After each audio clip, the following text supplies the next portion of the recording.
Hi everyone, it's Mike from CMS Critic. Today I'm at the Agility CMS offices in Toronto and I'm going to have a chat with the CEO of Agility CMS, Jonathan Voigt. So welcome, nice to meet you. Thanks for coming by. Thanks for having me at the office. It's a really nice setup you guys have here, and it was nice to, we're going to be sharing an interesting product walkthrough of your new upcoming release of Agility CMS. Yeah, very excited for that. Yeah, it looks like it's going to be a pretty slick new release, complete rewrite as well. Yep. And we've got some team shots we're going to share, as well as took a bunch of pictures from the office for everybody, so you'll see those coming up soon on the site, so stay tuned. But in the meantime, let's talk a little bit about you and what you guys are up to. So if you can tell our readers a little bit more about yourself, how you ended up with Agility, I think that's a great place to start off. Yeah, definitely. So I started this business about 13 years ago with a good friend of mine, Mike Sad, and started doing custom application development. And we did a lot of websites and portal development, things like that. And within about a year, we started working with a lot of marketing communication companies. One in particular, we moved in an office with them. And they wanted us to build websites for them and manage the content and things like that. And we were, really excited about the technology, not so excited about making the content changes. Right. So we started actually building little portals for them to update their content, and built it as a cloud kind of platform right off the bat. And from there, it evolved into Agility. So we rebranded as the product was called Agility. We used to be called Identity. We rebranded as Agility in the late 2000s, and then from then we've been just focusing 100% on the product, expanding that, and expanding our customer portfolio. Great. So now, with the new rebranding into Agility CMS and your focus on really becoming a cloud solution, what are your key target markets? Who are you aiming at primarily as your ideal customer? Definitely. So we go across a lot of different industries right now. But some of the more successful, really focused ones, definitely retail. We have a lot of experience in retail, working with other companies on the e-commerce components. Okay. And then we'll focus on the content and the marketing side of things. We also, consumer product goods, we work with a lot of agencies. Okay. So, they often get the contracts for these big deals, and we'll come in, we'll help them do the technology side of the solution. We've also had a lot of experience in the arts organizations, mainly locally. But we're looking to expand that. So we deal with 3 of the top arts organizations in Toronto, and working with a number of the different ticketing platforms and things like that to expand that out. So when it comes to integrations, maybe you could talk a little bit about how your product integrates with the various ones out there. I mean, there's marketing platforms like Marketo. Mm-hmm. There's God knows how many e-commerce platforms out there that can be built into. So how does Agility as a CMS integrate with all the different solutions that are out there for potential customers who might be interested? Definitely. So I would say that's one of our strong points. Okay. The flexibility of our system in terms of how you configure it and how you integrate. So as I said before, we started out as an integrator, as a custom application developer. So when we started building the platform, we wanted to go towards this cloud, multi-tenant application. So every time we do a release, everyone gets the versions, but we also wanted that flexibility. And that was really the pain point at the beginning of figuring out how to do that. Right. And so what we've been able to do is make the actual manager part where you manage it, any area where you integrate is completely configurable or customizable in that section. And then on the website side, where the website's hosted, so we look at Agility as a content repository, Okay. and then you have your website as one of the parts. And so your website can be hosted either within our same repository in the same umbrella, or it can be in different locations. So the different locations gives you unlimited flexibility in terms of putting it within your data center or other areas to be able to integrate directly with other databases, other web services, whatever that may be.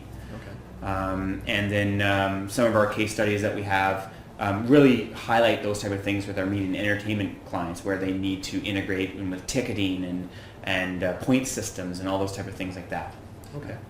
Now with the real focus, there's a lot of big focus in the industry right now as far as the marketing side of things, right? Yeah, a lot more definitely. marketers getting involved with CMS, a lot more instant analytics and instant information that's kind of being made available. And then there's all kinds of buzzwords floating around that with customer experience management, web experience management, so on and so forth. Definitely. So for you guys with the new release, what people won't be able to see yet because it's not ready in this particular beta that we did for the walkthrough, but you're talking about how you're integrating analytics inside the system so people can get instant information for stuff. Exactly. Are you guys using external providers for that? Are you building that yourselves? Can It's you talk a little bit combination. about what you're doing there? Yeah, totally. It's a combination. A lot of the data comes from Google Analytics, Okay. and then we adjust that to also look at what the user is doing with the system. So it's not just about the data you get in from your website, it's also what is the user trying to do with your system? What content are they changing? What are they doing? And is that working? So, there's one thing to know that this page has a high ranking, but why does it have a high ranking? Maybe because 3 people changed that the last few days and it's related. Right. So trying to bring that together. Okay. You talked about the customer experience management. Right. So definitely a buzzword right now. We kind of steer a little bit away from that because when we look at customer relationships and things like that, we don't look at just the website. So as I said, we have a content repository. The website's one side of it, but you have apps, you have other digital things as well. And then as well, your relationship with the customer is not just digital quite at the time, right? So we find it a little hard to believe that a CMS can actually manage that part of the relationship. It's a part of that, and it works on the digital side. But you need other tools and processes within a business to really set the tone for the business of how you interact with your customer and how that relationship should work. So in terms of functionality within the system, and we have the analytics, we're bringing all that type of stuff in, but we also try to tie in with a lot of other systems. So we focus corely on your content, how you manage that, how you edit it quickly, how it relates to other things, and how you get that into the system and get it out of the system to other areas. And then we partner with a lot of other vendors for other marketing automation and other tools like that to bring in the best of breed to one solution. Very cool. Now you've talked about as well, there's a big focus on the mobile area. Definitely. Right? So Yeah. one of the things that's a weakness for, unfortunately, you'd think this day and age we'd be a lot more advanced in it, but a big weakness for a lot of CMS right now is being able to use them on tablets, being able to use them on phones, and having them actually work properly so people Yep. can make on-the-fly changes. Definitely. And we have these 8-core phones running around here with ridiculous processor power, but you can't use it to make a quick change to some content. Right. Which is a little bit silly. So how are you guys tackling that? How are you focusing on mobile? Yep, definitely. So we talked about this a little bit within the walkthrough of the new beta release, but our new release is 100% responsive end-to-end. We have released it in a beta 2 next month, and that one will be fully tablet supported with about 90% of it working on the phone, 80 to 90%. Okay. And we're just working on the last few bits of how we get it to work on a phone, because you really have a very small area of real estate within a phone. Yeah. And so there's certain things like editors that you brought up before and we talked about, and some other elements that are very tricky to get within that element. So there's ways to get around that by dumbing down things for the phone. You have to say, well, there's a few limitations maybe, or you make it so you have to go widescreen, turn the phone sideways, or certain elements like that. So we're playing along with a lot of that stuff. With the rebuild, it's end-to-end considered mobile and touch-friendly. So looking at buttons and navigation elements where your finger can't, you can't hit a little arrow on your phone or a tablet. It has to be a big enough button to be able to function through that. So a big focus for us in this release. We have a lot of customers that in the past have needed to edit little things, and we've actually created custom little apps or custom things for them in the past. Yeah. Now we want to build that into our ecosystem and make it part of the main system. Yeah, it makes a bit more sense rather than having all these other apps you have to maintain, especially Exactly. with BlackBerry, Windows, Android, It's iPhone. just too many. Yeah, way Yeah. too many to manage. Okay. Yeah. And one of the other things that I think is an important question to ask is, what do you think separates you guys from your competition out there? Yeah. There are Great question. an enormous number of content management systems. I mean, part of the reason my site exists is because there's too many for people to be able to choose from without some form of guidance. So for people that are out there that are looking, that are considering multiple options that are on the market, why should they look at Agility? Great question. So right off the bat, a general kind of differentiator is that we're cloud-based. Now, a lot of CMSs say they're cloud-based, but they're mainly hosted in the cloud. We are true multi-tenanted applications. So when we roll out updates, all of our customers get the updates. When you call our support, we're dealing with one version. We know exactly the issues for that version, and when we fix that, patch that issue, everybody gets the patches. So we're quicker and more responsive to those type of things. On the second side of that, it's all about our support, our customer service side of our business. So we're very customer centric. So we work very closely with our customers, understanding what their needs are, doing content architecture properly with them, making sure that the system is configured properly. A lot of CMS vendors will give it to partners or just send it out there and just let you go with it. Yeah. But the CMS is only as good as the implementation. So you need to be there to support the customer, to guide them through that. And in our next release, there's a lot more hooks into the system for contextual help. We will have help walkthroughs. So the first time you're in there, it'll actually guide you through. It'll highlight only the areas you're supposed to click to kind of get a step through of where to go. Perfect. A lot of things like that to show users what the functionality is and how to use it properly to take the real power out of the CMS. Because you're right, there's lots of CMSs out there.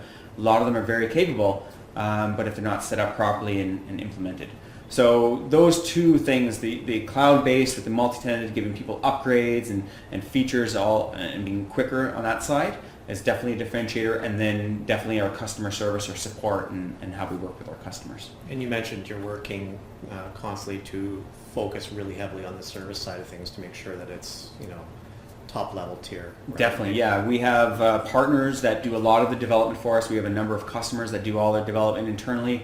And we do some development as well. So we have our services arm because we want to understand the pain points of not just our customers, but our partners or users that use the system. So as we populate the content for people or we set up the solution, we're learning a lot from their perspective. And we build that back into our execution and our feature sets and things like that. And therefore we have the same pain points as them. And we understand their pain points and look at it from their perspective. Cool. Right on. Now, one of the other things I think that I'm interested in hearing anyways, so let's say if you could make a change right now, okay? So the CMS industry, the way that it's shifting and the way things are going right now, if you could change something about the industry to make it more usable for people, whatever the case might be, what's the one thing that you would change and what's your reasoning behind it? Well, that's a tough question. I think one of the big issues is the fragmentation of it. Okay. There is just so many players, and it's really hard to get out there and evaluate what's the best platform for a person. You can go to one and they'll say, we have all these features, and you go to another one, they say we have all these features. But it's not just about features, because really most CMSs today you can build in any feature, you can customize it, you can do what you want there. Yeah. So a lot of CMSs are rated on their feature set without looking at the big benefits of what am I trying to get. Do I need all these features and pieces of functionality that are built in, or can I do it custom? Yeah. And then do I need support, or do I not want that? Yeah. So it really depends on what the customer needs. And people go in too much and just do a feature comparison and say, this one has 200 features. I'm going to go with it. But then the problem is you get that solution and you can't even use the features because they're way too complex or too expensive to implement. Yeah.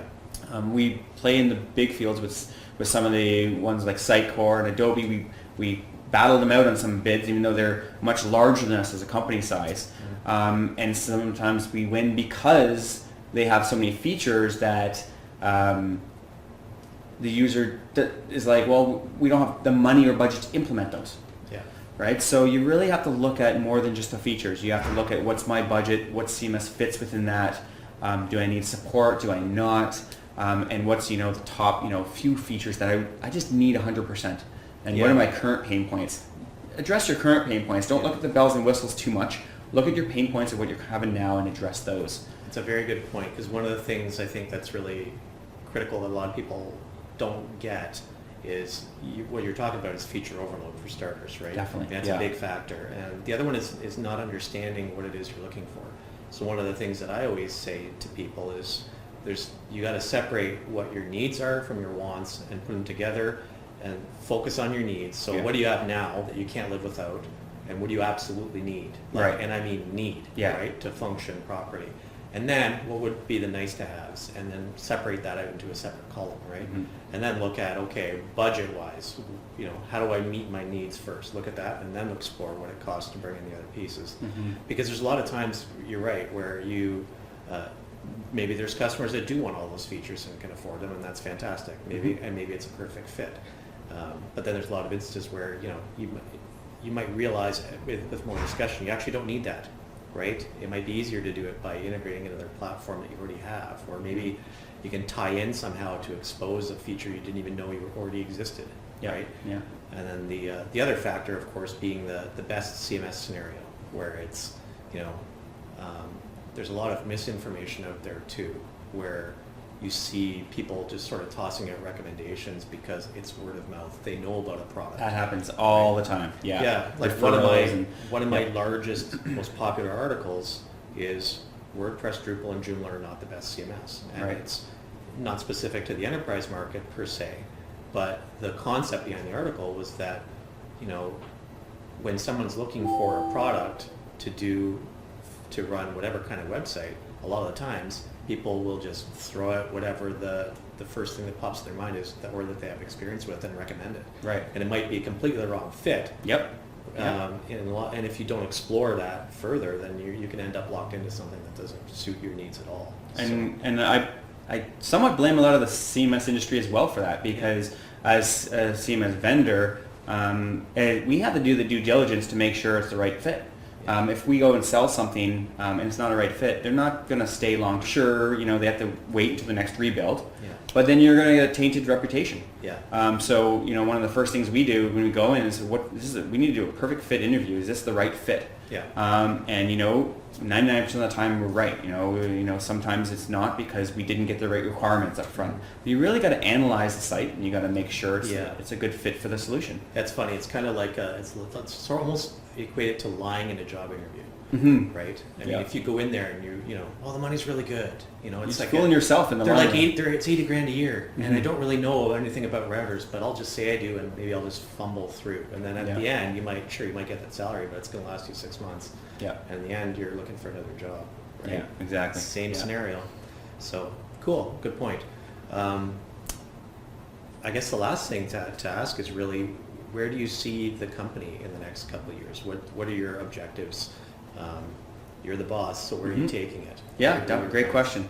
So we did a bit of a refocus about a year and a half ago. Step back, look at our product. One of those things was this rebuild that is coming out this year, an end-to-end rebuild of the user interface side of things to make things more efficient and streamlined. So our focus is really, we plan to expand and grow this year a lot. So we have been in the last year and a half and to get a lot more success with our customers. Satisfaction and things like that. So we've really refocused on the customer side of things. Okay. So our whole thing is, we're there with you. Every single license gets support within it. It's priority support. We don't believe in different tiers of that, at least not right now. Yeah. We want to make sure that everybody gets the top support. We're working with them. We're trying to understand what they're doing. And it's not just when we sell it. That's ongoing. So, any of our customers can call up our support, ask them questions, and sometimes they go outside of, how do I do something? They ask, what do you think of this? And then we get one of our account managers involved, and we work with them, and we understand where they're trying to take their business and what they're trying to do on the digital front. Yeah. So it's really about expanding that customer reach. So that includes, our time zone reach, things like that, more global expansion. We've rolled out some pretty major solutions in Europe over the last little bit, and plan to continue with that. And then we have someone working for us on the West Coast as well, and planning to expand out there more as well. So things have been really good the last year and a half with the refocus and things like that, and our customers are telling that too. We're getting the feedback, so we're going to continue with that. Right on. Well, thanks very much for the chat. Appreciate it. Thanks for coming by. And it was great to see the offices and get to meet everybody. If anyone wants to learn more about Agility CMS, you can check out their website, agilitycms.com. There, of course, the 1-800 number's there as well, so feel free to give them a call. And you can always also drop me a line through the site if you have any questions, or leave a comment in the article. And of course, I'll loop in Jonathan if anybody has any questions from there. Thanks for staying tuned.